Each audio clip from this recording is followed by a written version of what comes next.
সম্ভবত ক্যারিয়ারের সবচেয়ে বাজে সময় পার করছে পেপ গার্দিওলা। টানা ৬ ম্যাচে একটিও জিততে পারেনি সিটি। গার্দিওলা বরাবরই বেশ সিকিউর টিম গড়ে নেন, এটা আমরা দেখেছি। যথেষ্ট ভালো খেলোয়াড় তার ব্যাকআপ হিসেবে থাকলেও বর্তমানে সমস্যা কোনোভাবেই মোকাবেলা করতে পারছে না গার্দিওলা শেষ ম্যাচটি ছিল লিভারপুলের সাথে। এই ম্যাচটি শুধু লিগ টেবিলে আধিপত্যের জন্য নয়, এই ম্যাচটি সিটির সম্মানেরও ছিল। প্রথমত সিটির কামব্যাকের অপেক্ষায় সবাই আশা নিয়েছিল। দ্বিতীয়ত শেষ ১০ বছরে সিটির সবচেয়ে বড় রাইভাল লিভারপুল, সুতরাং অন্যান্য ম্যাচের তুলনায় লিভারপুলের ম্যাচের চাপটাও বেশি ছিল। তবে আর্নে স্লট সিটিকে হারাতে কোন বিশেষ ফর্মুলা ফলো করেছিলেন? সিটির বর্তমান সমস্যা কোথায়, যার জন্য লাগাতার ম্যাচ হারতেই আছে সিটি? এখানে হাল্যান্ডের অক্ষমতা কতটুকু? এবং সর্বশেষ পেপ গার্দিওলার কি চাকরি হারানোর সময় এসে গেছে?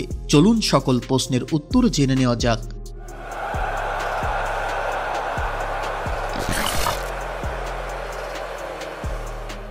লিভারপুল এবং ম্যানচেস্টার সিটির খেলা যদি কেউ দেখে থাকেন, সে অনায়াসে বলতে পারবেন সিটির পারফরমেন্স ছিল লিগ টেবিলের থার্ড ক্লাস টিমের মতো।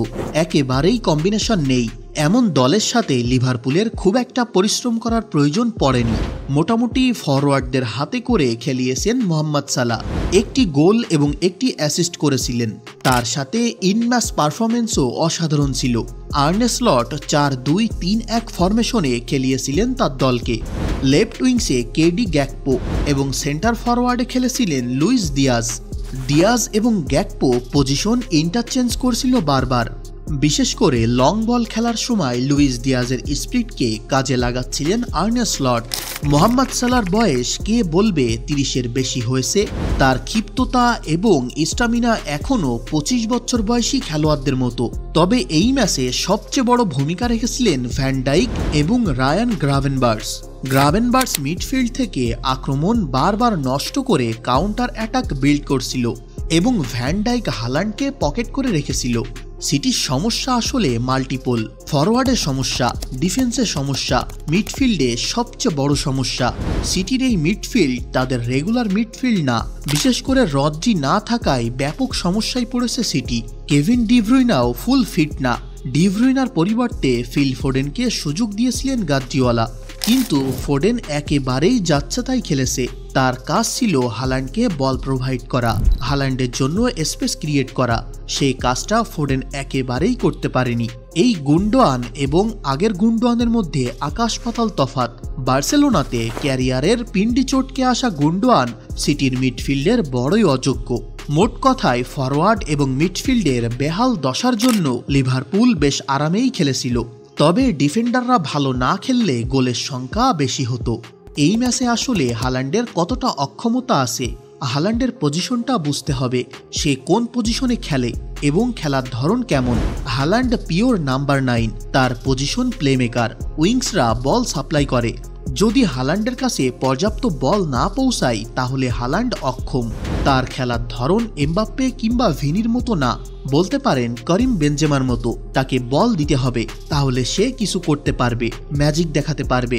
হাল্যান্ডকে একেবারেই কেউ বল দিতে পারছে না, তার স্পেস তৈরি করে দিতে পারছে না। সেন্টার ফরওয়ার্ডরা তাদের পজিশন তৈরি করে নেয়, সেটা কয়েক সেকেন্ড থাকে। সেই স্পেসটা লক্ষ্য করা প্লেমেকারের কাজ। এটা ডি ব্রুইনা করতেন।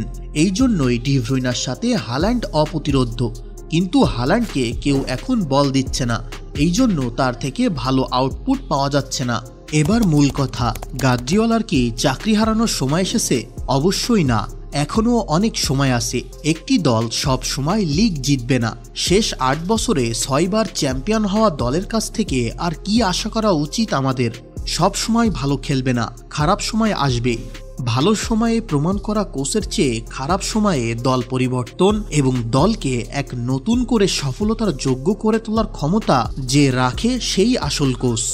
গার্দিওলা এখন নতুন একটা সমস্যা সমাধানে পা দিবেন। সিটিকে রিবিল্ড করতে পারলে গার্দিওলা তার যোগ্যতা আরও একবার প্রমাণ করতে পারবেন। যদি নাও পারেন তাতেও গার্দিওলার যোগ্যতার প্রশ্ন তোলা যায় না। সিটি অথরিটি তাকে সময় দিবে স্বাভাবিক। সিজনের এখনো অনেক কিছু বাকি আছে। সিজনের 3 ভাগের 1 ভাগ হয়েছে মাত্র। পূর্ণ সিজন পরেই গার্দিওলা থাকবেন কিনা তা জানা যাবে। তো আপনার ওপিনিয়ন্সগুলো ডেফিনেটলি কমেন্ট করে জানাবেন এবং ভিডিও ভালো লাগলে একটি লাইক দিয়ে চ্যানেলটি সাবস্ক্রাইব করে সাথে থাকেন। কথা হবে পরের ভিডিওতে।